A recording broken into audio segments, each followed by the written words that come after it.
Jadi di sini kami dari kelompok si paling gadget membawa suatu adegan di mana situasi dalam kelas ada siswa yang bermain HP lalu diambil tindakan oleh guru mapel dan guru wali kelas serta disaksi oleh teman sebangku. Nah, jadi itu jalan cerita sinopsis yang akan kami sampaikan. Boleh, yang lain?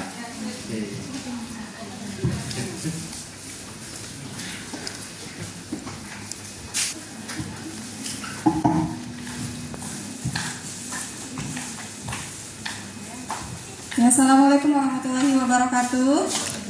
Selamat pagi anak-anak. Gimana kabarnya hari ini? Alhamdulillah. Main HP terus itu ya. Untuk memulai pelajaran hari ini silahkan dibuka buku halaman 50. Kita melangkah ke bab 5 ya. Silahkan diperhatikan kemudian dibaca-baca materi terkait menghindari sikap sum'ah gitu. Oke, silahkan dibaca dulu ya.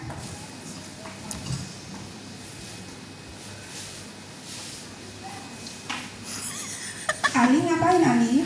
Aduh. Apa yang di tangan kamu itu Ali? Bisa ibu lihat Ali yang di tangan kamu itu? Boleh nggak? Boleh nggak? Oke. Boleh nggak? Oke, terima kasih. Ya, yang lain silakan dilanjut ya.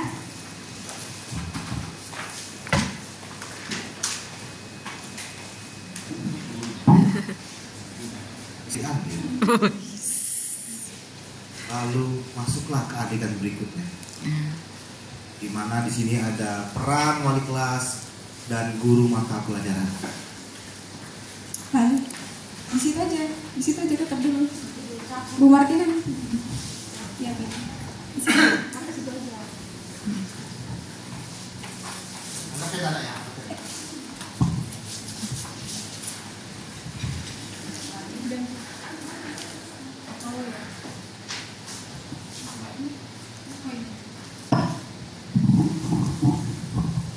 Ali, ibu mau tanya dulu nih. Ini kan jam ibu sudah selesai ya. Tadi kan kamu main HP nih di jam ibu, ya kan? Betul nggak main HP? Atau cuma pegang doang? Oke. Ibu mau tanya alasan kamu apa sih main HP di pelajaran ibu? Tadi sebelum berangkat ke sekolah ada suatu permainan yang belum saya selesaikan, Bu. Jadi saya penasaran, makanya saya main game di dalam kelas. Oke, itu menurut kamu benar atau salah? Karena mengganggu teman-teman yang lain. Oh gitu. Jadi menurut kamu kalau tidak mengganggu berarti nggak apa-apa gitu? Menurut saya iya. Oh gitu. Oke. Tadi kan kamu ini ya 15 menit di pelajaran ibu tadi kamu tidak mengikuti. Kemudian ini HP-nya kan ibu tahan dulu ya.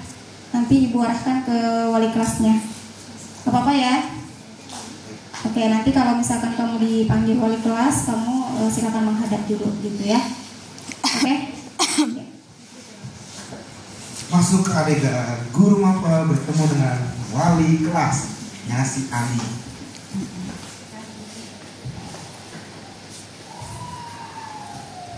Bu, tahu nggak tadi di jam pelajaran ibu? Kenapa? Kan saya tadi ngajar tuh di pelajaran saya kan, di kelas ibu tuh. Nah, masa si Ali? Si Ali ngapain? Ibu tahu nggak dia ngapain? Main game. Iya, tapi dia tuh bilang gini, yang penting kan saya nggak mengganggu teman. Nah, katanya kayak gitu. Cuman menurut saya tuh kayak gimana gitu loh Bu, maksudnya ini HP-nya saya tahan dulu. Tadi dia tuh nggak ngikut di pelajaran saya 15 menit gitu. Nanti ibu panggil si Ali, mungkin sama ibu dia mau lebih terbuka nih kenapa dia bisa main HP, dan alasan yang lainnya nanti ibu komunikasikan lagi ke saya. Misalkan ibu sudah ketemu sama Ali, kemudian nanti kita baru ini kasih konsekuensi untuk si Ali gitu. Ya, saya serahkan sama ibu, nanti HP-nya tetap saya tahan dulu ya, nanti ibu akan ke saya aja lagi. Oke. Kasih Bu. Ya, terima kasih Bu infonya. Lalu Panggilan wali kelas atas nama Ali. Ali satu-satu. Mohon perhatian, panggilan kepada Aliansia sebelah 1 ke ruang guru bertemu Ibu Martina.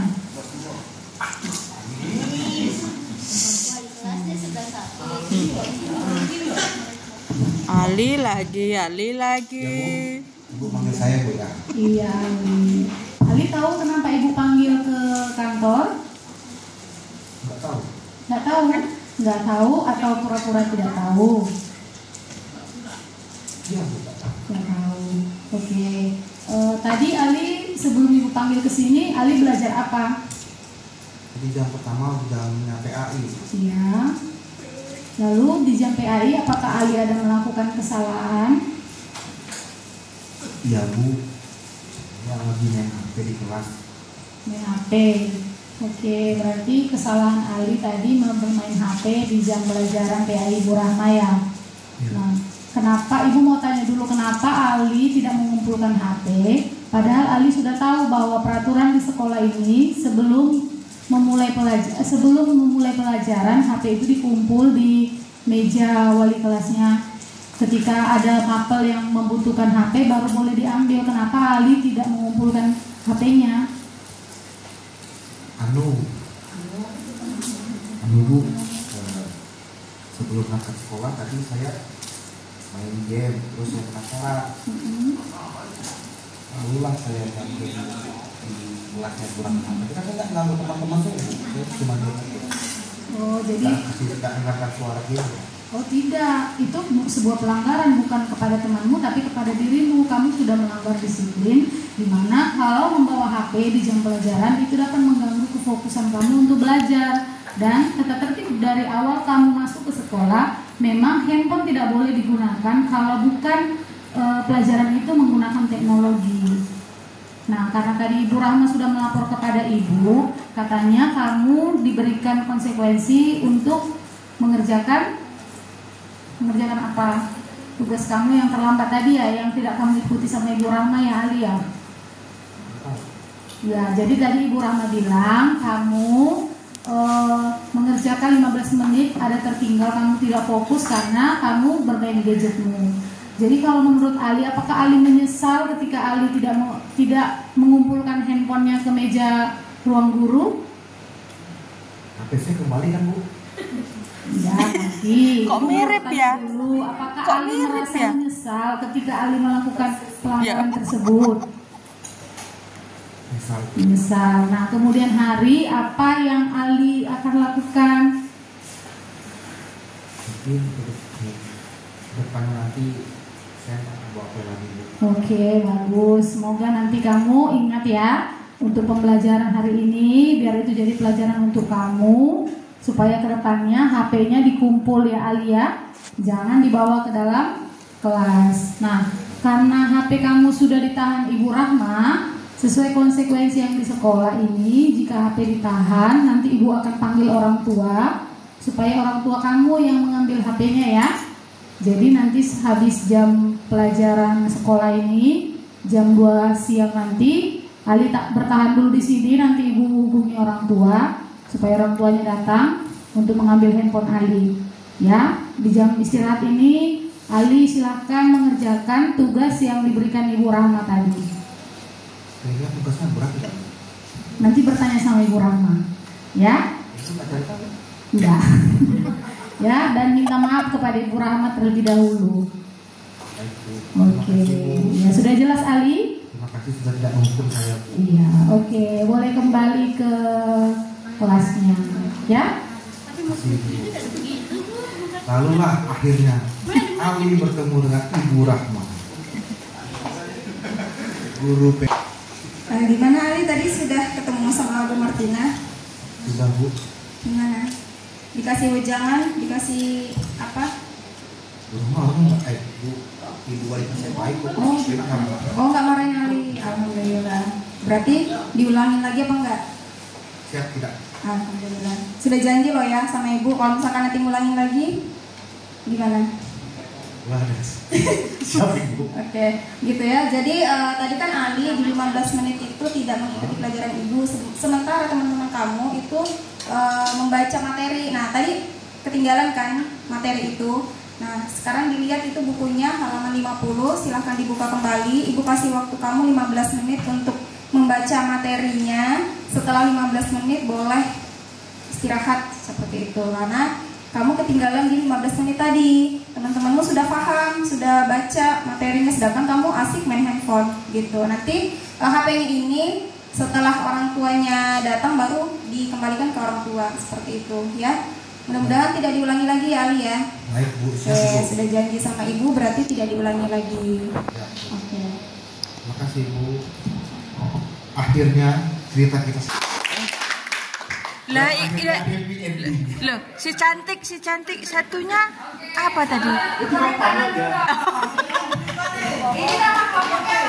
Si paling gadget. Oke, keren. Oke, tadi sudah diterapkan semua ya. Sudah nggak digali nggak motivasi intrinsik, internal eksternalnya dia bawa handphone.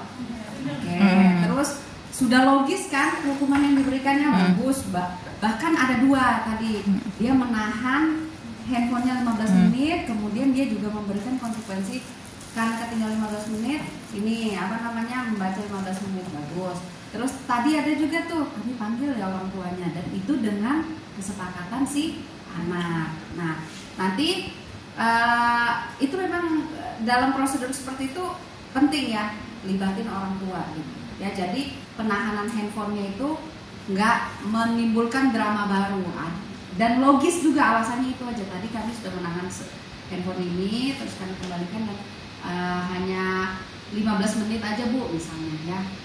Kita tahan hal-hal yang menjadi penyebab dia berperilaku melanggar. Ya, oke, bagus, tepuk tangan dong. Kita untuk grup si paling gede. Selanjutnya Ada lagi? Satu kelompok lagi. Kelompoknya Pak Gede. apa nama kelompoknya? Si Gemoy. Saya salah nggak sih? Ayo, yuk. Ini. Bertiga.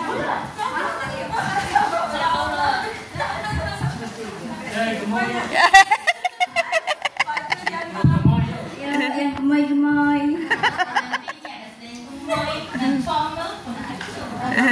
Lengkap nih, paket lengkap. Assalamualaikum warahmatullahi wabarakatuh. Waalaikumsalam warahmatullahi wabarakatuh. Kami dari kelompok 4 dengan julukan si Gemoy. Di sini ada narasi kami yang akan dibacakan sama Pak Jul. Silakan Pak Jul. Ya. Baik, terima kasih. Saya akan membacakan narasi awalnya. Jadi di sebuah negeri antah berantah, di sebuah desa bernama Konoha, ada sebuah kelas yang sangat damai. Namun suatu hari terjadilah sebuah konflik di dalam kelas tersebut. Silakan dulu.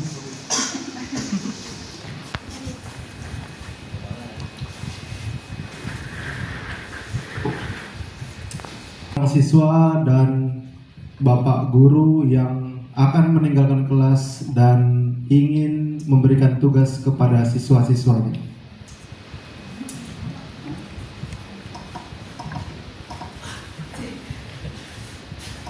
Assalamualaikum. Waalaikumsalam warahmatullahi wabarakatuh. Suaranya segini, suaranya kecil betul. Kayak 3 orang aja.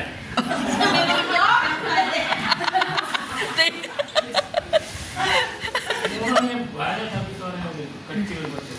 Assalamualaikum. Waalaikumsalam warahmatullahi wabarakatuh. Dibantu. Hah? Saya sudah Pak. Sudah. Belum. Anak dia beli sendiri. Oh sudah. Jadi kalau sudah itu ya semangat. Ya. Semangat jadinya. Kalau belum nanti aja beli sendiri ya. Semangat. Oke. Saya mau absen dulu. Ya kan? Wajahnya ini lama nggak pernah ketemu absen dulu. Ya. Andi ada nggak? Wah bolos lagi kayaknya. Iya Pak. Merokok kayaknya Pak tadi. Kasus lagi nih. Fatma? Wah. Ajul dulu. Ada Pak. Erni. WC Pak tadi izin ke WC Pak. Apa yang salah tadi? Ke toilet Pak, toilet. Erna, oh lagi dia juga sama nih. Ya, Eliana? Oke, terus 40 sudah saya absen juga ini semuanya. Yang tidak hadir 10 orang. Mana semuanya ya? Daerah sini memang kerja semua, anaknya ikut kerja semua. Oke, selamat pagi semuanya. Jadi saya ini mau ngasih apa istilahnya tugas. Nah, Bapak ada penting sekali. Yes, gitu dong. Bapak penting, nggak bisa ngajar karena Bapak tugas. Kepo, jangan ngobrol aja. Ngobrol aja, dengerin dulu. Bapak ini mau ada penting tugas mau keluar, ketemu pejabat, kepala sekolah. Jadi ketemu pejabat kepala sekolah ya, yang sip. Baru jadi Bapak kasih tugas, kerjakan dengan baik ya. Siapa? Oke, itu yang saya inginkan. Tugas harus dikerjakan ya. Bapak tinggal dulu ya. Gasnya halaman berapa Pak? Itu kan sudah dicatat, diberitahu tadi kan. Makanya dengarkan, kalau Pak gurunya ngomong, dia ikut ngobrol juga. Makanya nggak dengar. Tugasnya itu kan sudah disampaikan itu, kerjakan dengan baik. Oke? Ada yang perlu ditanyakan sebelum Bapak tinggal dulu keluar? Nggak ada? Hari ini Pak, PR? Nggak, tahun depan. Ya tugas hari ini, kumpul hari ini dong. Ada pertanyaan aneh lagi. Ya kan? Oke, kerjakan ya. Tugas PR lagi. Bukan PR ini. Tugas kerjakan sekarang karena Bapak nggak sempat jadi Bapak mau keluar dulu. Yes. Ya? Habis itu nanti sebentar Bapak datang lagi. Oke, terima kasih. Ada yang ingin bertanya? Tidak ada Pak. Terima kasih, saya tinggal. Oke.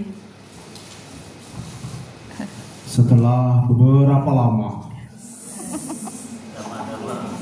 sekitar 45 menit, 1 jam pelajaran, sang guru yang sangat bijaksana masuk kembali ke dalam kelas untuk memeriksa tugas siswa. Ini ngerjain lagi. Baru dong. Selamat siang. Oh, malu you. Sudah dikerjakan tugasnya? Belum Pak. Kenapa kok belum? Kan dikasih tugas. Masih ngerjakan PKWU Pak. Hah? Memang saya ini guru PKWU. Bukan Pak. Nah kalau bukan kenapa? Tugas saya nggak dikerjakan. Malas Pak. Malas. Malas lagi. Kamu nggak kerjakan kenapa, Fatma? Saya ngerjakan PKWU nih Pak. Gurunya mau masuk ini Pak. Belum selesai. Ya kan saya masih tugasnya PKWU. Belum selesai. Nggak dikerjakannya. Yuk, sudah dikerjakan? Saya tadi ngobrol dengan Andi yang merokok itu. Cocok lah sekarang, memang perokok kan. Makanya ngerokok ngobrolnya. Tugas nggak dikerjakan. Kalau kamu tugas nggak dikerjakan, kapan kamu pinternya? Pinter ngobrol aja, pinter ngerokok sama temannya lagi. Pinter apa lagi? Ngerumpi. Apa lagi? Oh, ingin apa lagi sih? Nggak ngerjakan tugas, ditinggal sudah 45 menit. Gimana? Harusnya kamu dapat, kalau tidak melaksanakan tugas, harusnya gimana? Harusnya mengerjakannya. Kalau tidak, bagaimana konsekuensinya? Apa saya suruh lari 100 kali, 1000 kali di lapangan? Mampus kamu nanti. Enggak kan? Apa kesulitannya? Saya kembalikan kepada kamu. Enaknya bagaimana? Karena kan sebentar lagi ada jam lagi. Bukan jamnya Bapak. Bagaimana caranya? Ya, Mungkin bisa nanti setelah jam kosong atau ada jam pulangan, Pak. jam pulang. Ya, bisa. Jam pulang. Bisa teman-teman. Oke, kalau jam pulang itu solusi bagus untuk menebus kesalahan dan mengerjakannya. Saya tunggu tugas itu dikumpul setelah selesai masuk sekolah kamu kerjakan. Itu konsekuensinya kalau melanggar aturan, ya. Jadi biasakan kamu kalau dikasih guru tugas jangan diabaikan, kerjakan. Kalau sudah enak, nyantai, mau ngobrol, mau tadi apa, ngerumpi rokok, ya. Gosip dengan teman yang lain. Yang penting tugasmu selesai, kamu kerjakan, kamu apa. Nah itu, saya tunggu nanti Bapak, ya itu solusi baik sebetulnya. Untuk, ya, saya tidak mau hukum kamu 1000 kali, enggak. Caranya kalau 10 kali kau laksanakan ya pingsan kamu semua lagi. Ya, saya kembalikan kamu minta tugas kerjakan selesai setelah pulang sekolah. Oke, saya tunggu nanti. Ya, yo silakan, saya tinggal. Nah, jamnya sudah habis ini. Ada guru PKEU yang mau masuk. Terima kasih. Assalamualaikum warahmatullahi wabarakatuh. Waalaikumsalam. Sekian, terima kasih. Oke, kan keren tim si Gemoy. Bagus, tepuk tangan dulu dong untuk tim Gemoy. Nah, di tim Gemoy ini kan mensimulasikan siswa yang tidak mengerjakan tugas, terus di konsekuensi logisnya, penentuan waktu konsekuensi logisnya juga sudah tepat. Kan mau masuk jam selanjutnya nih. Nah, bapaknya nggak egois nih, harus pokoknya tugas saya harus kamu kerjakan saat ini, enggak. Jadi ada proses negosiasi dan bisa dikerjakan di jam kosong. Nah, itu bapaknya tidak menabrak hak guru yang lain. Nah, oke, bagus. Dan bapak tadi, Pak Gede, tadi sudah menyampaikan, kamu kalau saya hukum lari keliling lapangan itu nggak tepat gitu ya. Nah, itu bagus ya. Oke. Tepuk tangan dulu dong untuk semuanya. Sudah, kita sudah selesai masuk di konsekuensi logis. Tapi ada hubungannya sama kelompok kami tadi, Bu. Ya. Jadi yang keluar tadi merokok tuh rupanya ini 2 tuh. Temannya ini. Tadi kedapatan guru piket kan. Nah, benar. Setelah ditelusuri kenakalan pada hari itu memang ada yang merokok. Iya, betul. Kok dijadiin sinetron. Ya, bukan ini pulang jam pulang sekolah. Iya. Kadang kosong dan pulang sekolah. Itu bagaimana tuh? Bukan jam kerja. Apa itu? Misalnya, bukan jam kerja. Yang penting Kan disepakati. kesepakatan. Yang penting disepakati ya. Karena ya konsekuensi pulang harusnya pulang karena mereka 1 jam yang harusnya belajar dia pakai untuk aktivitas yang bukan belajar, berarti konsekuensi 1 jam. Yang penting disepakati, gitu ya. Dan kita pastikan ada insight yang muncul, gitu. Makanya kita tanya, misalnya kayak apa yang kamu boleh bertanyanya setelah dia menyelesaikan konsekuensi logisnya. Boleh juga pada saat diskusi dialogis. Kira-kira dari kesalahan ini kan kamu udah bertanggung jawab nih, bagus, makasih ya nak ya. Ini nunjukin kalau kamu tanggung jawab. Nah, kira-kira dari kamu apa yang kamu maknai itu? Tanya aja. Ya Bu, jadi saya sebenarnya ada janji nih pulang nih mau bantu orang tua, tapi akhirnya jadi tertunda 1 jam gara-gara ini. Nah, ya, pelanggaran itu akan menunda hak kita yang lain gitu. Ya. Jadi dia pemaknaan aja gitu, tanpa emosi sama kita gitu. Ya. Paham ya? Siap. Kasih Bapak Ibu, pintar sekali.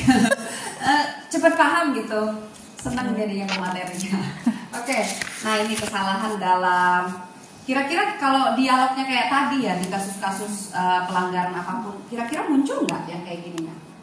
Kebenciannya, dendam, keinginan mengulang perilaku, pemberontakan.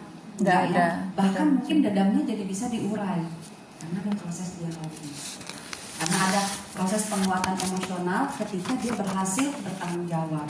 Kan enak, sama-sama enak jadinya. Oke, lanjut. Sudah, summary-nya nanti dibaca lagi ya. Yang penting udah bisa menerapkan dengan tepat. Outputnya tuh lebih ke penerapan aja. Oke, hukuman, penguatan positif, dan restitusi. Kita udah bahas kemarin materi tentang hukuman ya. Hukuman versus disiplin positif. Oke, saya mau tanya nih. Kegiatan aktivitas menghukum alasannya apa kemarin, misalnya kan kesel, terus sudah nyerah gitu ya, atau itu sudah menjadi kebiasaan gitu. Nah, hukuman dan penguatan itu adalah metode atau cara yang digunakan untuk membentuk perilaku. Nah, jadi balik ke kita sendiri, kalau kita mau memilih hukuman itu ada keterbatasannya. Kalau kita mau memilih penguatan itu ada keterbatasannya. Di semua metode itu pasti ada sisi lebih dan kurangnya. Oke, kita belajar dari penguatan dulu. Penguatan positif, penguatan itu ada juga jenis-jenisnya. Nah, penguatan positif yaitu ketika guru memberikan stimulus yang diinginkan yang bertujuan untuk mendorong perilaku yang diinginkan. Jadi penguatan itu sifatnya lebih ke membentuk. Oke, nanti hukuman kita bisa bedakan. Contohnya perilaku yang diinginkan siswa buang sampah di tempatnya. Stimulus yang diberikan pujian. Ketika perilaku itu muncul langsung di reward. Rewardnya selama ini nggak terbatas hanya dalam bentuk materi aja, misalnya dikasih permen. Bisa dan lebih mengena itu adalah reward emosional. Makasih ya nak, kamu hebat deh. Terus besok diulangi lagi ya, benar kayak gitu. Divalidasi itu reward emosional. Kalau tiap hari ngasih permen, tekor juga ya gurunya kan. Harus nyiapin reward terus. Nah, penguatan negatif. Nah, ada juga nih penguatan negatif. Penguatan negatif yaitu ketika guru menghilangkan stimulus yang tidak diinginkan untuk mendorong munculnya perilaku yang diinginkan. Misalnya nih, contoh, siswa yang tidak memenuhi standar kelulusan akan mendapatkan pelajaran tambahan di hari Minggu. Setelah beberapa minggu, semua nilai siswa telah memenuhi standar sehingga sekolah memutuskan bahwa siswa tidak lagi perlu mendapatkan pelajaran tambahan, gitu, ya, paham? Ini konsepnya paham yang ini? Jadi menghilangkan stimulus yang tidak diinginkan karena dia harus remedial, maka ada aktivitas tambahan di hari Minggu. Ketika sudah terbentuk perilaku belajarnya dan dia mencapai nilai, aktivitas belajar tambahannya udah nggak usah ada. Jadi mereka ngerasa, oh iya kalau kita belajarnya sungguh-sungguh di kelas, kita nggak perlu ada kelas tambahan. Jadi nggak perlu ada remedial, ya kan? Nah, perilaku yang diinginkan nilai siswa telah memenuhi standar, stimulus yang dihilangkan adalah pelajaran tambahan dari minggu. Ya, oke. Hukuman positif. Kalau hukuman positif itu adalah ketika guru memberikan stimulus yang tidak diinginkan untuk mencegah. Hukuman itu kekhasannya adalah hanya untuk mencegah. Dan ketika pelaku penghukumnya ada, perilaku itu cenderung nggak muncul. Perilaku yang tidak diinginkan, ya. Dan kebanyakan hukuman itu treatmentnya adalah untuk perilaku yang tidak diinginkan. Sedangkan disiplin positif membentuk karakter yang diinginkan. Beda ya. Contoh, situasi siswa menempelkan permen karet di rambut temannya. Perilaku yang ingin dicegah adalah menempelkan permen karet. Stimulus yang diberikan adalah menegur, melarang makan permen karet, menyuruh siswa yang bersangkutan untuk minta maaf kepada temannya. Jadi, kalau hukuman kayak gitu, ya, kita akhirnya membatasi hak-hak dia. Makan permen karet nggak boleh ya, namanya? Boleh. Cuman karena kita pakainya hukuman positif, makanya kita jadi melarang dia makan permen karet. Anak kehilangan haknya jadi itu. Ya. Padahal mungkin dia senang sekali makan permen karet. Nah, hukuman negatif adalah ketika guru menghilangkan stimulus yang diinginkan untuk mencegah perilaku tertentu. Contoh, terdapat 2 siswa yang sedang bertengkar karena memperebutkan bola. Guru langsung mengambil bola tersebut untuk menghentikan pertengkaran tersebut. Perilaku yang ingin dicegah adalah bertengkar memperebutkan bola. Stimulus yang dihilangkan adalah guru mengambil bolanya dan tidak pernah mengembalikan. Kalau di disiplin positif dikembalikan dengan dialogis, dengan perjanjian. Maksudnya perjanjian yang itu motivasinya internal dan eksternal. Internal, ini hak kamu akan kembali, tapi kembalikan, lakukan dulu kewajiban 15 menit. Ya, benar ya, paham ya? Paham ya? Nanti saya kasih materi, silahkan dibaca, dikombinasikan aja. Nah, penerapan penguatan positif untuk membentuk perilaku. Ada yang sifatnya jadwalnya berkesinambungan. Perilaku diperkuat setiap selesai kejadian atau tercapainya kejadian. Misalnya buang sampah pada tempatnya, tiap lihat langsung kasih permen, langsung kasih pujian, konsisten. Tapi kelemahannya apa? Kalau kayak gini, anak melakukan karena Ada hadiah, ada apa? dia tetap ada kelemahannya. Walaupun perilakunya terbentuk, sebuah metode pasti punya kelemahan. Dan itu wajar. Jadwal rasio perilaku diperkuat setelah jumlah kejadian tertentu. Saya rasa ini udah diterapkan ya. Ngumpul poin misalnya. Ya. Ada kan? Efektif nggak? Ada yang mau sharing satu? Pakai poin-poin gitu. Untuk anak SMA. Kalau untuk anak PAUD, TK ini ya enak banget. Ya. Kalau kita nyebutnya token ekonomi. Saya terapi anak tidak mau menulis di penelitian kasus saya itu pakai token ekonomi, pendekatan dengan resiliensi. Jadi orang tuanya di terapi, anaknya di terapi pakai token ekonomi. Mengena nggak? Masih perlu dibenahi nggak pemberian poin-poin ini? Atau dikolaborasi dengan pendekatan yang lain? Kolaborasi dengan disiplin positif. Ya, kenapa? Ada kelemahan nggak yang Ibu rasakan dari pemberian mengumpulkan poin-poin? Iya. Buat mereka apakah itu terlalu diremehkan atau gimana? Iya, ada yang, dan mereka akan melakukan hal yang serupa lagi karena hanya sekedar poin. Tidak ada efek jerah. Dan kalau misalnya dikombinasikan dengan restitusi atau disiplin positif, ya akan bagus karena dari kesalahan itu, dari sisi poin itu kan ada dari bagian-bagiannya gitu kan. Jadi saya kira itu bisa dikombinkan. Tapi kalau dari sisi poin sendiri, memang tidak akan membentuk kesadaran peserta didik tersebut, justru akan menjadi dendam, pemberontak dan sebagainya kalau hanya sekedar poin. Jadi karakternya jadi karakter ngumpulin poin aja pokoknya, ya gitu. Ada kelemahannya, tapi ngumpulin poin itu bagian dari controlling ya, controlling aja. Tapi goal ke perilakunya harus dikombinasi dengan pendekatan disiplin positif. Yang kayak tadi udah diterapkan itu, dialogis dan sebagainya. Ya ada prosesnya menuju insight itu muncul gitu, nggak lewat poin aja, gitu ya. Ini jadwal interval perilaku diperkuat setelah periode waktu tertentu. Misalnya perilaku itu konsisten terbentuk seminggu 2 minggu baru dikasih reward. 4. Aktivitas melatih penguatan positif.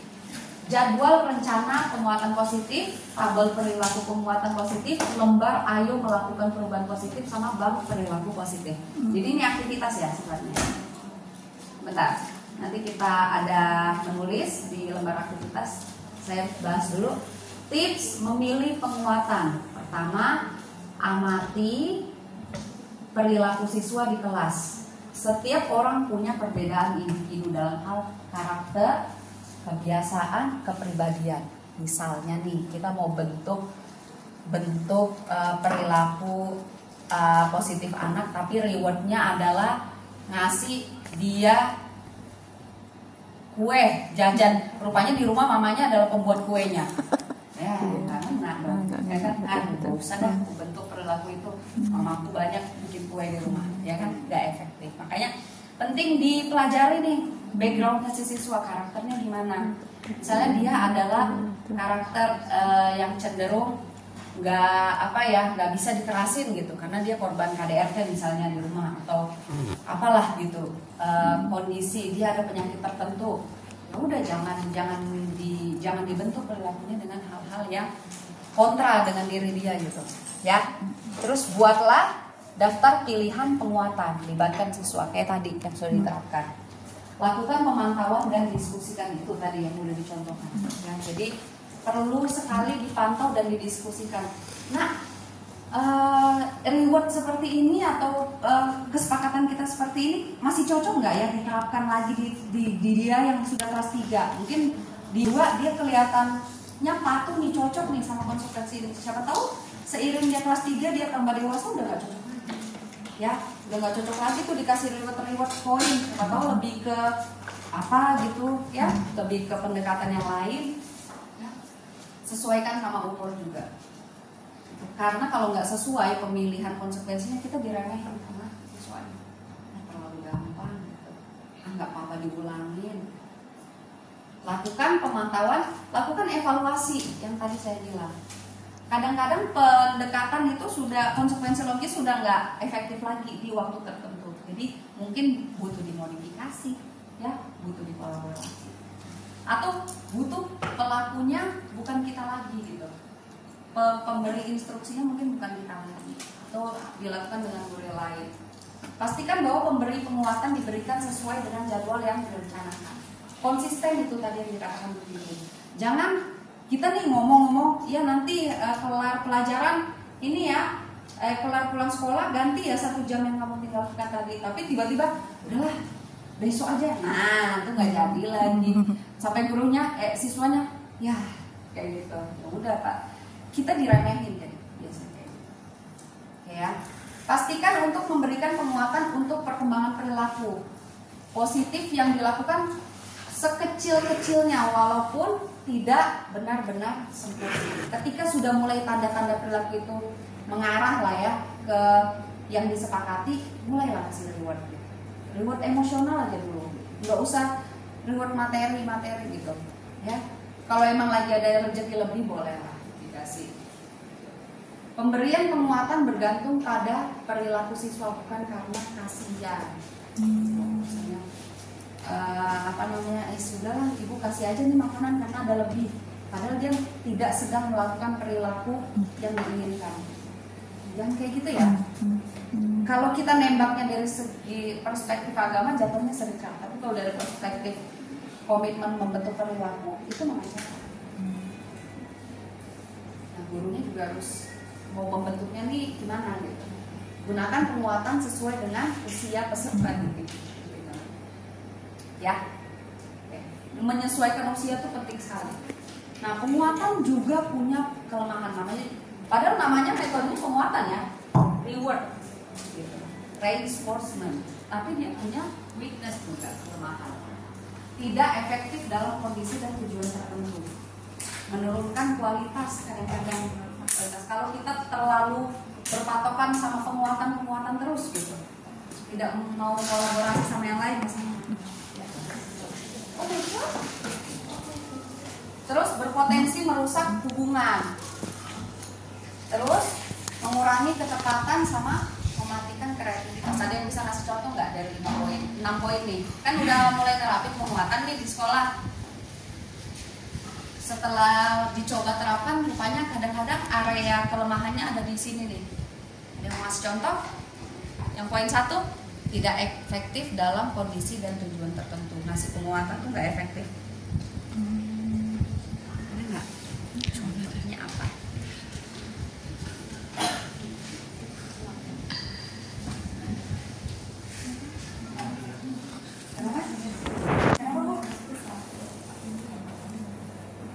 Misalnya yang dialami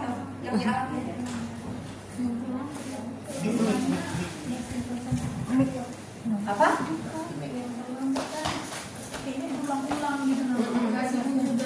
Tuh depannya putih itu. Ulang gitu, nah kayaknya nggak jadi hal yang punya asisten nggak jadinya? Kalau penilaian saya ya, tidak tahu untuk guru yang lain, tingkat kehadiran sih Bu yang pagi terlambat gitu. Nah jadi kayaknya sudah dikasih konsekuensi kadang kan sampai bingung mau konsekuensinya Bu. Tetap diulang gitu nah. Jadi itu kadang sih kami, jadi kan kalau terlambat kan palingan dia kalau tidak mengerjakan tugas yang terlambat 15 menit literasi biasanya kan Bu. Nah nanti kelang berapa hari lagi terlambat lagi dia, jadi kayaknya itu hal yang mudah aja menurut dia gitu nah. Benar. Kalau tujuannya sampai ke membentuk karakter, kayaknya kalau cuma sekedar reward aja nggak cocok ya.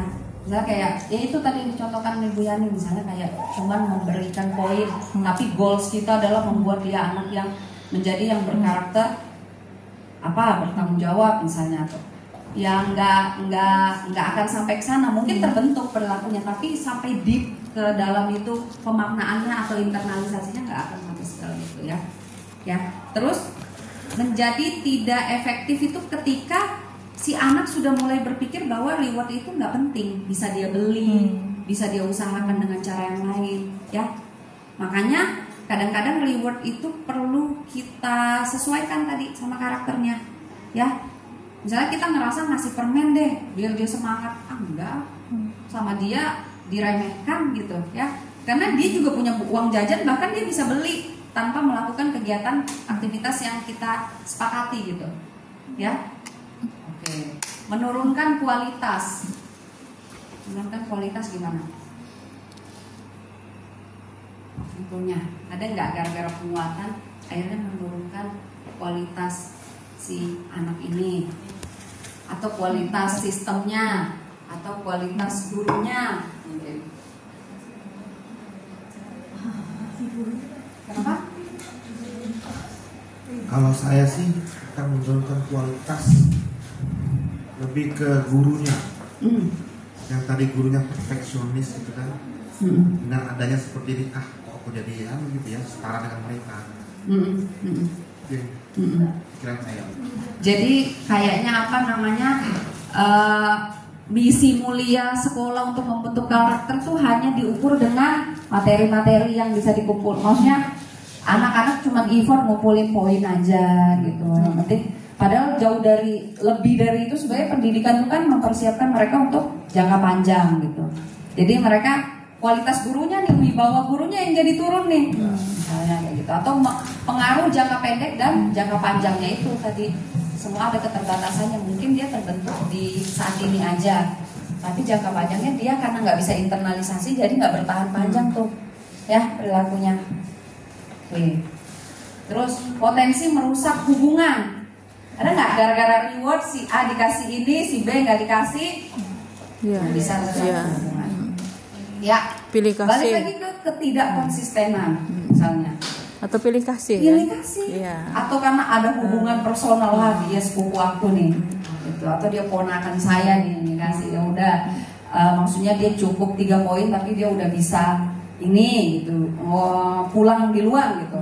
Kalau yang lain harus 10 poin. Nah itu mengurangi ketepatan dan mematikan kreativitas, karena kita terlalu di situ-situ aja gitu membentuk perilakunya. Akhirnya kita nggak berkembang, nggak membaca yang lain, nggak menggunakan metode yang lain. Next, restitusi. Apa yang dipahami dari restitusi? Nggak mau kasih bocoran.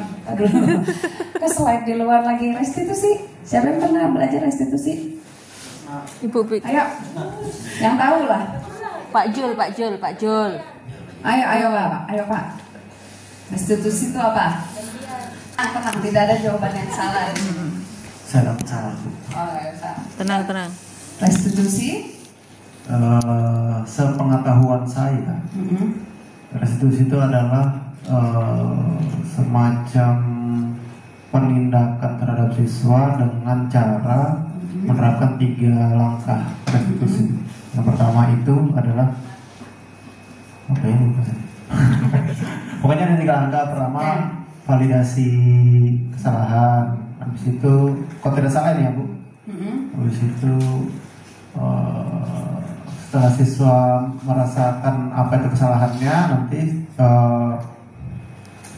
saya langsung ke langkah ya. Yang tadi pengertian.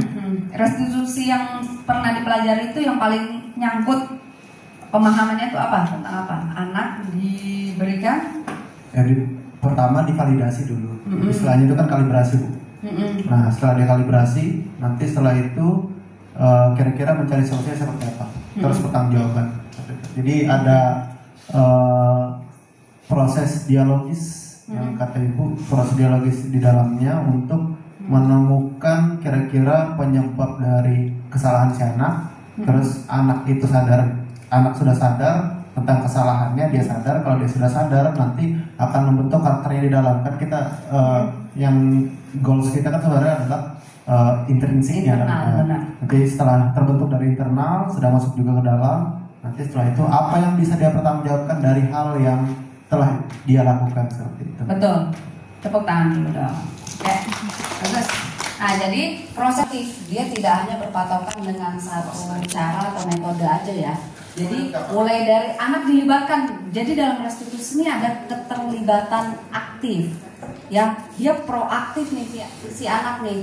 Mulai dari cari solusi, mempertimbangkan internal dan eksternal sampai dia bisa bertanggung jawab atau mungkin merasa nyaman sama karakter barunya itu, sama kebiasaan barunya itu, ya. Oke, restitusi. Restitusi, nah nih ciri restitusi adalah ada tawaran bukan paksaan, sifatnya tawaran atau mana nih? Tawaran dan bukan merupakan paksaan, ya. Makanya dinego, nanti ada nih proses negosiasi, guru belajar negosiasi sama menjadi mediator. Sebenarnya yang diterapkan sama beberapa kasus tadi tuh guru sudah berperan sebagai mediator tuh. Ini tadi tuh di kasus berapa ya? Di kasusnya Bu Yani ada tadi. Guru sebagai mediator. Nanti ya belajar ya. Terus tawaran, sifatnya tawaran bukan paksaan. Kamu merasa penting nggak untuk membentuk karakter dari sekarang yang Bu Titin sampaikan tadi? Karena ada goals jangka panjang loh nak. Kamu mau jadi astronot, gimana mau terbang? Kamu ini tapi nggak mau belajar, misalnya kayak gitu. Nah, terus yang kedua memperbaiki hubungan. Nah, dalam proses dia memperbaiki dirinya sendiri, kita sedang memperbaiki hubungan kita juga dengan si anak. Karena kan mau nggak mau kita terlibat dialogis sama dia, ya kan? Dia juga akhirnya dengan membenahi perilaku, dia memperbaiki hubungan dengan lingkungan atau dengan dirinya sendiri kali ya. Gitu. Terus ada proses menguatkan, ya, misalnya menguatkan apa? Memuji ketika perilakunya muncul. Nah, di situ ada reinforcement, tapi ada ilmu restitusi juga di situ, kan? Terus apa nih? Fokus pada karakter bukan tindakan. Fokusnya tuh kita ke karakter. Memang sih kalau karakter aja tapi nggak didorong ke tahap tindakan itu nggak berarti ya. Tapi kan akarnya tuh karakter dulu. Karakter itu akan menjadi motor penggerak sebuah tindakan. Mencari kebutuhan yang didasari oleh tindakan. Ya, kebutuhan dia apa sih? Misalnya mencari kebutuhan dia bertindak seperti ini tuh apa sih? Ya, kebutuhan dia untuk bertindak, bereaksi atau merespon dengan kenakalan itu apa? Ketika kita tahu dia nakal untuk cari perhatian, kita sadarkan dia bahwa kamu juga bisa kok, maksudnya mendapat perhatian tidak dengan cara yang nakal, ya. Berikan dia alternatif yang lain. Kenapa sih harus nakal buat ini nak, buat dapat perhatian dari orang sekitarmu? Kan bisa ada cara lain. Kamu kan punya kelebihan, misalnya kamu suka menolong, badanmu kuat, kamu anak yang pede gitu, kan pakai dong cara itu untuk dapat perhatian. Ya. Terus, dan itu masuknya lewat proses apa? Dialog. Kalau dialognya nggak masuk lewat kita, ya serahkan ke guru lain yang punya ikatan emosional yang lebih ngena sama dia. Terus fokus pada solusi, ya, nggak usah ngungkit yang kemarin. Ada nggak guru-guru di sini yang kamu sih kemarin gitu, kemarin aja terus. Apalagi cewek ya. Iya. Nggak bisa tuh ya, kayak kita lihat aja yang kemarin.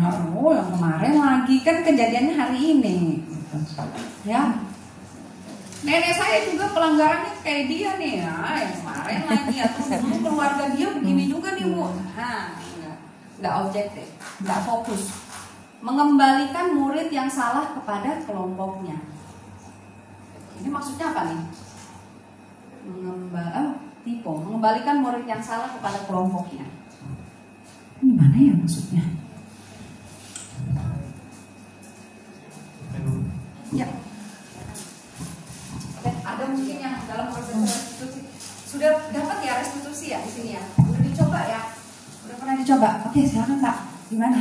Kembalikan murid yang salah kepada kelompoknya ini maksudnya biasanya kan murid kalau sudah merasa salah nanti seperti terjauhkan dari teman-teman yang lain. Nah, bagaimana caranya si guru yang merestitusi itu dapat mengembalikan posisi siswa tersebut misalnya dengan mengembalikan kepercayaan dirinya pertama, kemudian dengan membantu dia untuk dapat berbaur lagi kepada teman-temannya seperti biasanya seperti itu. Jadi ketika siswa dapat masalah tidak memandang baik dari gurunya maupun siswa lain itu tidak memandang hal yang berbeda gitu.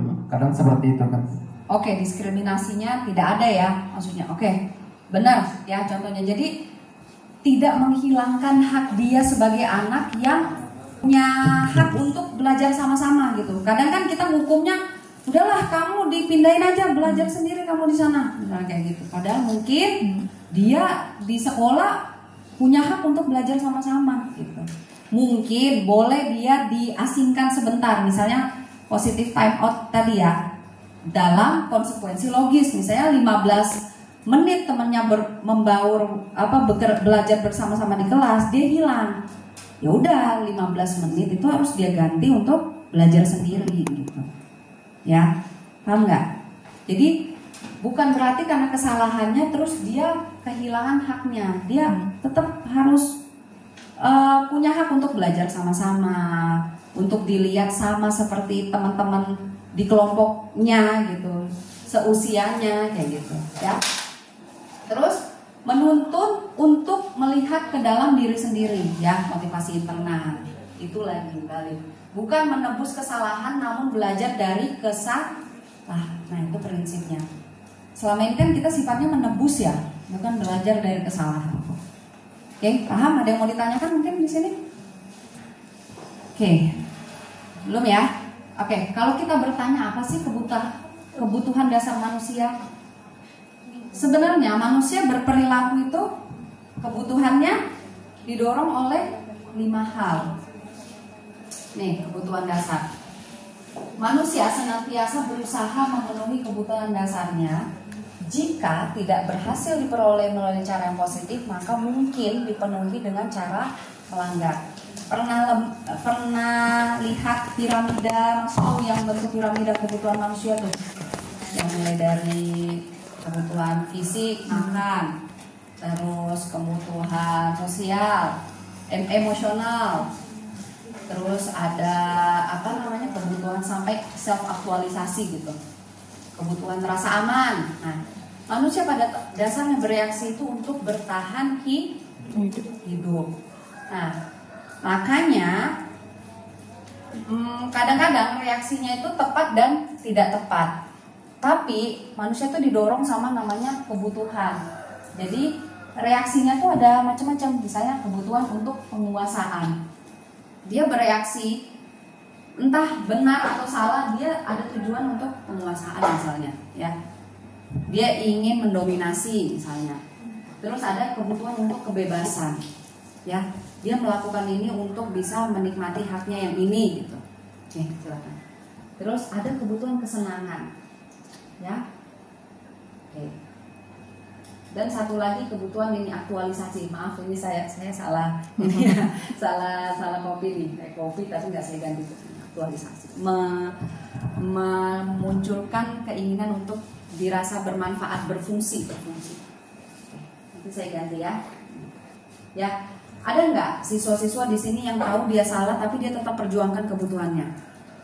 Atau kita aja? Kita pengen kebutuhan kebebasan, kita tahu salah ditabrak aja, karena ada kebutuhan itu. Kalau ini sih terpesik aja di benak saya. Kalau misalkan ada siswa yang kita tahu dia tuh nakal sekali di kelas, nakalnya itu dalam arti dia jarang ikut pelajaran kita secara utuh, artinya saat belajar kita dia tidur. Terus di saat kita berikan tugas dia menunggu temannya untuk selesai dulu, itu pun kadang harus ya menunggu beberapa hari baru diselesaikan. Tapi di saat dia selesai dari itu semua, ini juga pengalaman saya di sekolah sebelumnya itu, yang menjadi dilematis adalah kenapa anak-anak yang kita bilang, duh kayaknya nggak bisa tertolong, tapi ujung-ujungnya cita-citanya itu sangat luar biasa. Jadi polisi, TNI, ABRI gitu kan. Nah, yang terbesit di saya tuh mungkin ya secara psikologis kan, apa yang terjadi di situ kadang kami juga bingung gitu kan. Kadang kalau misalkan kami bertanya sama anaknya, coba nak pikirkan kembali dulu masa depanmu itu nggak ada, tiba-tiba pas sekarang kamu sudah punya cita-cita yang tinggi sekali, dan kami pun dilematis mau menolong gitu karena ini udah detik-detik terakhir gitu kan. Andai kata waktu bisa diulang, semua pasti kita bantu. Cuman waktu pas kamu masuk ke sini, kamu nggak punya tujuan. Jadi di saat udah di menit terakhir, istilahnya bom atom itu mau meledak gitu, kita baru dikasih wow gitu loh. Jadi ini pengalaman nggak cuma di sini, di sekolah sebelumnya juga gitu. Sekolahan yang cukup bagus, cukup ternama juga. Sampai sekarang anak-anaknya banyak yang seperti itu. Kalau di jam-jam pelajaran itu anaknya nggak ada. Terus kalau nilai pun ulangan itu ya seala kadarnya. Tapi nanti ya itu tadi, dia adalah anak-anak yang nanti akhirnya datang ke sekolah gitu, Bu, ingat saya dulu anak yang nakal sama ibu kayak gitu. Nah jadi apakah itu yang harus kita sebagai guru kadang juga bingung mau gimana ya memposisikan secara psikis gitu kan. Nah, itu mungkin itu Bu. Baik. Nah, jadi balik lagi ke mindset bahwa kita nih hanya perantara anak menemukan bakatnya. Mungkin perantara kita, kontribusi kita tuh cuma 10% saja. Nah, proses belajar di kehidupan itu kan luas sekali ya. Bisa di lewat pembelajaran pribadinya dia, pengalaman hidup atau pengalaman titik balik yang akhirnya membentuk karakter dia. Atau bisa jadi 70% dari kita, karena dia benar-benar ngikut apa yang kita tanamkan di karakter lewat pembelajaran. Bisa jadi ya sumbangan terbesar dari kita, atau kita hanya berkontribusi sedikit. Nah, melihat anak pintar, yang menyedihkan itu adalah anak pintar tuh dikotak-kotakan gitu loh. Jadi kayak yang nilainya 100, yang nilainya 80 sampai 90 itu pintar banget. 80 sampai 100. Yang di bawah itu ya sedang-sedang sampai ya 70 sampai 80 itu sedang-sedang. Nah, terus yang di bawah itu yang enggak pintar. Nah, kadang-kadang kita mendefinisikan anak-anak pintar yang disebut pintar dan punya kesempatan tuh hanya dalam hal akademis saja. Padahal kan sebenarnya kecerdasan tuh ada banyak ya. Banyak banget ya. Ada 10. Apa aja? Interpersonal, emosional, spiritual, numerik, seni, apa lagi?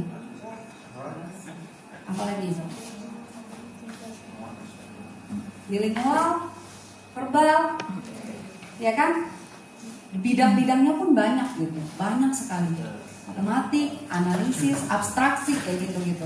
Nah, jadi pada dasarnya setiap orang itu punya bakat kecerdasannya masing-masing. Hanya saja lingkungan sekolah secara berjamaah, secara keroyokan itu membuat definisi operasionalnya sendiri. Misalnya kayak anak yang pintar tuh ya, yang rajin datang ke kelas, misalnya kayak gitu.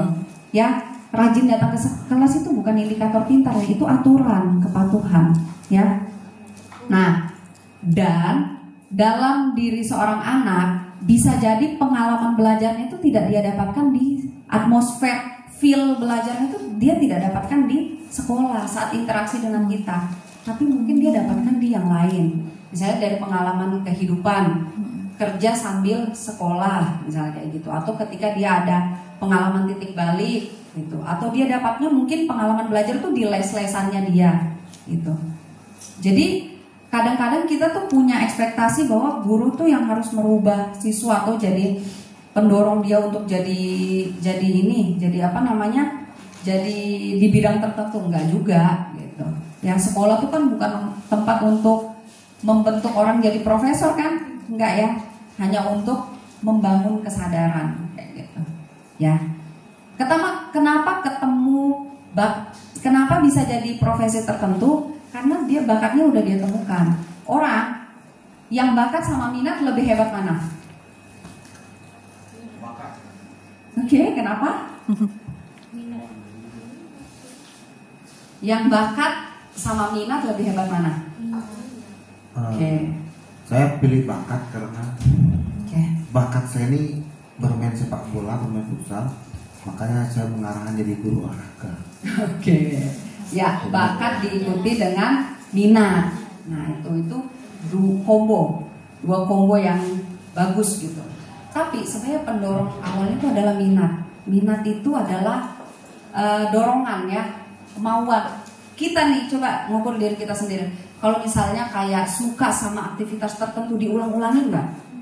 Ya, diulangin, bisa berjam-jam ya, melakukan itu bisa apa ya? Nggak ada capeknya lah kalau orang bilang. Ya, bahagia terus walaupun capek, kita besok nggak kapok gitu. Nggak kapok, dan kita akan selalu mencari informasi terkait bidang itu.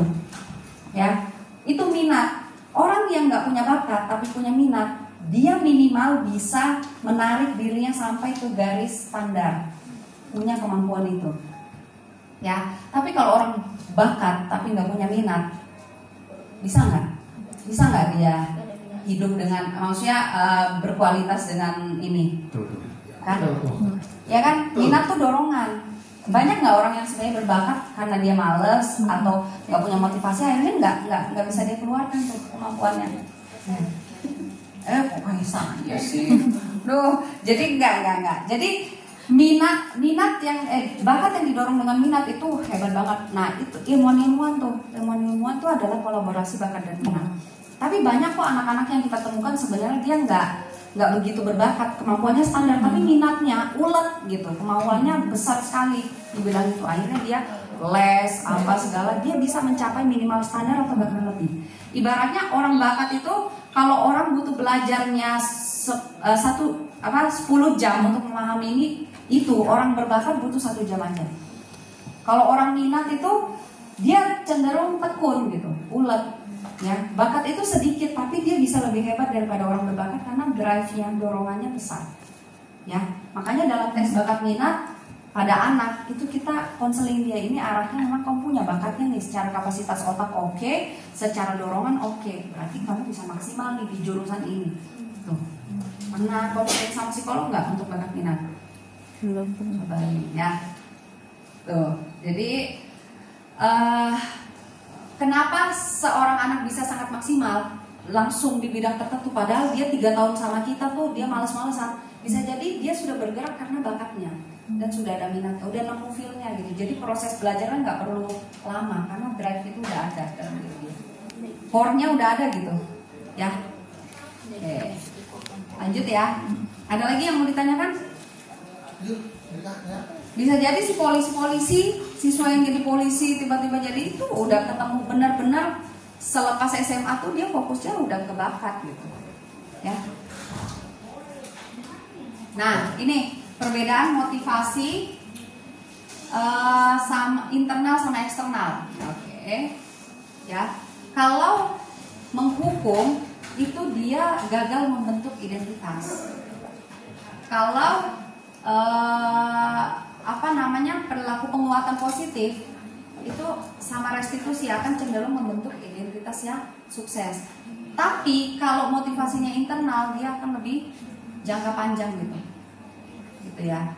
Misalnya perilaku kontrol negatif. Nah, misalnya kalau dalam bentuk perbuatan tuh kalau sifatnya menghukum, dia akan menghardik, menghakimi, menyindir dan mengancam. Nah, kalau si pembuat merasa bersalah ini akan berceramah, mengekspresikan kekecewaan yang mendalam. Nah, kalau temannya, kalau kita berperilakunya sebagai teman, dia akan membuat alasan-alasan. Kalau sebagai pemantau, kita akan menghitung dan mengukur jumlah kesalahan kamu ini, efeknya ini, yang sudah kamu lakukan sudah sampai taraf ini gitu. Kalau ke kontrol diri sendiri adalah mengajukan pertanyaan-pertanyaan.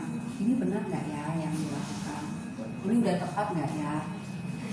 Jadi ada proses evaluasi, ya. Kalau sifatnya hukuman, guru akan berkata kalau kamu tidak melakukannya, saya akan ada ancaman di situ. Ya, kalau pembuat merasa bersalah itu kamu sudah mengecewakan ibu bapak dan semua orang. Jadi dia mengontrol perilaku orang itu dengan memainkan aspek emosi dengan alasan yang eksternal.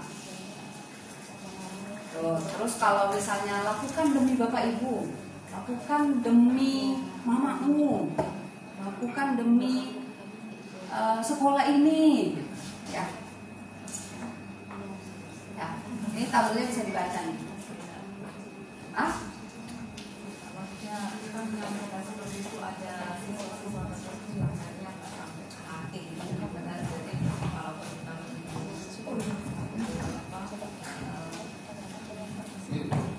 Jadi ada yang sisa-sisa tertentu mungkin yang sudah betul-betul apa ya, bingung juga Bu. Makanya kalau di sini kita ada mungkin ada yang sudah terserah gitu.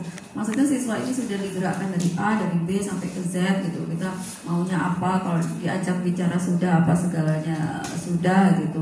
Mau dari hukuman sudah, mau dari lembutnya sudah, dialognya sudah. Ternyata juga masih nggak klop ke hatinya gitu. Jadi kadang-kadang kita di sekolah juga bingung Bu, ini maunya apa gitu. Jadi kan dari sekian banyak tadi kata Ibu kan ada yang dia cocok sama guru ini, ada yang enggak. Ini kayaknya kok enggak ini gitu, sampai orang tuanya nangis gitu kan, masih kayaknya enggak tergerak gitu loh. Nah itu yang aduh ini sebenarnya mau kemana gitu.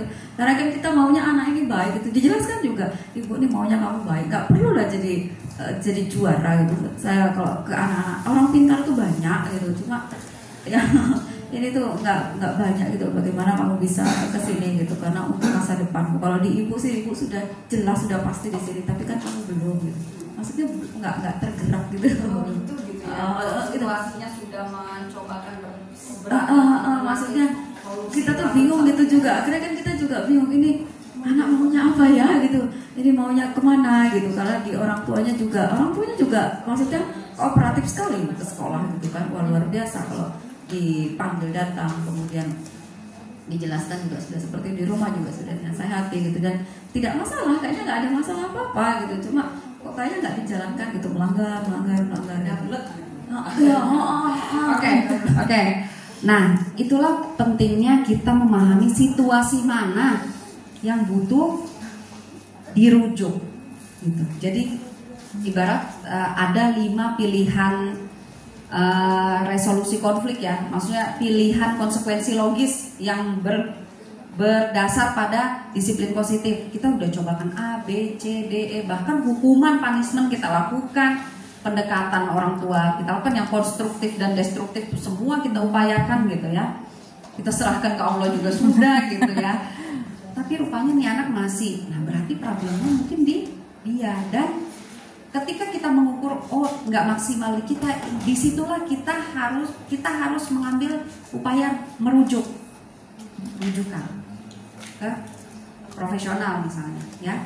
Misalnya ke psikiater, jangan-jangan nih anak ada gangguan mental dan perilaku sehingga proses kognitifnya untuk menginternalisasi ini salah, ini benar, bisa jadi ada masalah kognitif ya, misalnya IQ-nya kurang atau memang dia ada gangguan mental dan perilaku. Nah, dia butuh diterapi, tidak hanya sekedar di aktivitas kelas gitu ya. Jadi bukan kita yang salah ketika kondisinya sudah nggak mungkin kita tangani dengan berbagai treatment yang ada di sekolah dengan keterbatasannya, ya udah berarti itu harus dirujuk, itu indikasi ya, itu indikasi gitu ya. Benar entah jangan ditanganin sendiri, justru kita egois loh.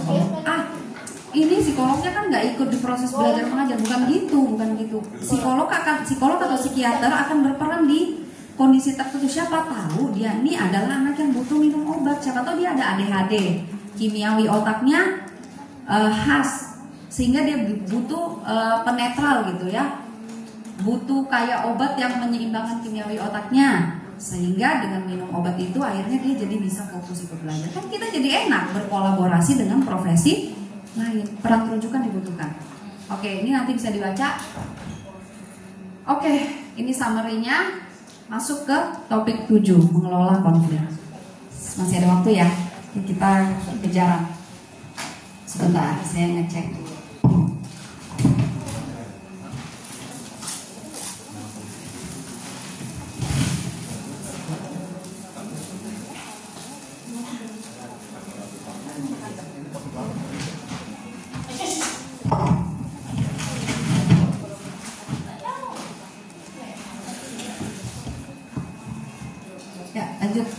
Lanjut ya, saya ngecek takutnya ada aktivitas yang kelewatan. Nah, memahami dan mengelola konflik. Nah, ini ada aktivitas nih. Bapak Ibu silakan dibagi menjadi 3 kelompok, boleh? 3 atau 2 kelompok? 2 cukup? Ya, 2. Kita mendefinisikan konflik itu apa sih? Menurut Bapak Ibu, tuliskan definisinya. Bagaimana Bapak Ibu melihat konflik? Pakai kelompok 1, 2 bagaimana?